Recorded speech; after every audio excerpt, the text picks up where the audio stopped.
Seriously, this has to be our last book haul of the year, right? It's going to be. There's only 2 more weeks of the year. We can make it 2 weeks, right? We do have Christmas coming up. I don't know if our family's going to buy us books, though. So. Probably not. We'll probably just get gift cards or money or something and then we can spend them on books. But it'll take more than 2 weeks to get here, probably, right? Maybe? I don't know. Maybe. Hopefully this is the last book haul. We could just haul in January. Boom. And there we go. There you go. We're going to do our Festivus books first. As you can see, we celebrate many of the holidays. Tree, menorah. We actually made up our own holiday Festivus. Well, we tagged along the Seinfeld joke of Festivus, and we celebrate that around the winter solstice time. And so I'm going to talk about some I received at my work party, my work Christmas party. Mm-hmm. One I got is A Scanner Darkly by Philip K. Dick. This is, as I've mentioned before, Philip K. Dick does not flow through the used bookstore very often, except for yesterday when we went. I found one that I ordered on Amazon the day before. Oh, and so, because I had never seen it at a used bookstore before. But this one is about a drug addict, drug dealer, that this drug has messed him up so much that he thinks he is also a lead detective trying to bring down his drug ring. And so just... interesting. Yeah, so just kind of his paranoia on both sides of what's going on. And I saw the movie with Keanu Reeves. It was by Richard Linklater, so he makes some really weird, odd films, usually in this weird animation style. Check out Waking Life if you've never seen that one. But anyway, I'm glad to finally have this one on hand and read it as well. And it goes along with a lot of the other PKD novels that I have just in their print edition. Yeah, it does. It's so funny because the cover looks so festive and Yeah. and like wintry, and then it's about a crazy drug addict. Mm-hmm. Nice. I asked for 1 book for Festivus this year, and I got it. Thank you, honey. You're welcome. The illustrated edition of Chamber of Secrets. I'm so happy about this. So, obviously, I'm going to collect them all. I have not read the first one yet, but I think sometime this year I'll probably read the first 2 back to back.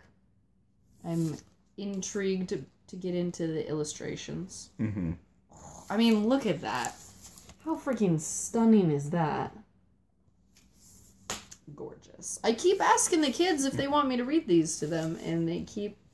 no. No, Harry Potter. What's that? It's kind of disappointing. It is very disappointing. So I wrapped that at work, and everyone needed to take a look at it before I wrapped it up. Mm-hmm. They all thought it was pretty awesome, so I got to be celebrity for the day. Heck yeah. And the other one I got for my Christmas work party was Peter F. Hamilton's Pandora's Star. This one is about a distant future, distant human civilization, and they discover that a star does not blow up, but it just disappears. And so they need to go and investigate that. This one actually just popped onto the list. It's number 100 right now, so hopefully it stays there by the time I get to it. Nice. Does it sound intriguing enough that you're yeah. going to read it anyways, no matter whether it falls off? Oh, absolutely. Yeah. Okay. Yeah, and this is the beginning of a big series of his. Oh, nice. Are any of the other ones in the series on the list? No. Not yet? No. They aren't yet, but the Reality Dysfunction by Peter F. Hamilton is also on the list, much higher up. Nice. Yeah. Okay, our friend got us some joint books for Festivus. The first one being Doctor Who, Time Lord Fairy Tales. I don't even know who writes this. It just says BBC on it. Written by Justin Richards, illustrated by David Wardle. And this looks great and exciting, and I was really impressed by it until I flipped it open to the table of contents, and the very first story in here is The Garden of Statues. She's very excited about that one. Amy knows how I feel about the angels. The Weeping Angels are her favorite. Mm-hmm. They're so terrifying. I can't watch those episodes. They're just... Well, and they're like pretty much the crux of I know. The Amy and Rory story, yeah. Mm-hmm. Yeah. I finally did finish the Amy and Rory part. I think I finally did too. I think that's pretty much where we stopped, though. We did watch the special that had Matt Smith, David Tennant together with the War Doctor. Right. Didn't we? Yeah. Yeah. All right. And then another one Amy got us is The Sleeper in the Spindle by Neal Gaiman. So this is a Sleeping Beauty story in the Gaimanese style. So, show off the beautiful cover. So, I'm glad Amy warned me about this because this has one of those basically clear covers, and it just adds another layer to gorgeousness. Yeah, and it's fully illustrated. Black and white, really cool. Very intricate. It almost reminds me of Where the Wild Things Are, the illustrations in that, you know? Where it's just a lot of little pen lines. Mm-hmm. Although these are just black and white and not color. Yeah, that is true. Yes. I'm excited to do that because I have actually never read any Gaiman, so it'd be nice to read some fairy tales inspired by him. Same here. We got another Neal Gaiman, Hansel and Gretel. And this one, the illustrations look really creepy. They look very scary. Well, and Hansel and Gretel's not the, you know. No, it's a creepy story. So, I mean, it's very fitting for the story. It's so dark. Mm-hmm. I like it. Yeah. That'll be a perfect bedtime story for the kids. No. So that's what we got for the holidays. And then we had a kid-free afternoon, and we went book shopping at our favorite used bookstore. So we browsed for a long time. I actually found at a library sale recently Confucian and Systems of the World by Neal Stephenson, which are the sequels to this book here, Quicksilver. This wasn't at the library sale, but I knew this hardback copy was on the shelf at our favorite local bookstore. And so I went and picked it up. It's got, it's apparently a European edition. It's not the same as the sequels that I've got. But the owner of the bookstore pointed out that, yeah, this is not the American print, and I actually really like the cover on this one. It's pretty sweet. It is really cool. It's kind of giving me like a very religious tone to it. I think it's just the time that it's set in. Okay. And it actually, the main characters in this have the same last names as the main characters in Cryptonomicon, so that's exciting. Very exciting for me. So I don't know. The main character is a pirate. So. Okay. And I think like sail ship pirates, not, you know, like right. not like a Somalian pirate. Look at me. Yeah. I'm the captain now. The first one that I grabbed, I've actually got this on hold. I need to cancel my holds.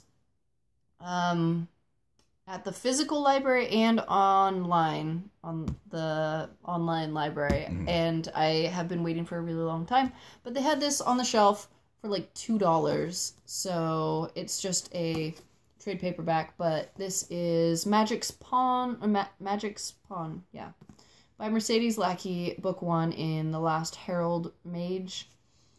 And Mercedes Lackey writes a ton of these books with this magical connection between magic-wielding humans and their horses, which are apparently like aliens. And I don't know, it's a weird concept, but there are a ton of books in the series, and I have read a few, but not in a really long time. But the reason I'm picking up this trilogy in her universe is apparently it has a gay main character, and I'm vaguely familiar with the universe, so I figured I would give it a shot. I like that. I like the cover on here. It's just like classic paperback fantasy. Yeah. Pretty awful. The spine's all sorts of cracked and whatnot, but for $2, I mean... yeah. Whatever. So I found this one on the shelf, and it is Parable of a Sower by Octavia Butler. I have been meaning to pick up some Octavia Butler because I have heard Rachel at Nnedi, and also Megan and Sue at the restricted section talking about her recently, and I've been wanting to read more female-written science fiction. The list I'm working off of is like 94% male written, so trying to get a little variety in the science fiction I read, and I've heard nothing but good things about Octavia Butler. And so I'm very excited to get to this one. It's the first in a two-part, I believe. Okay. Duology.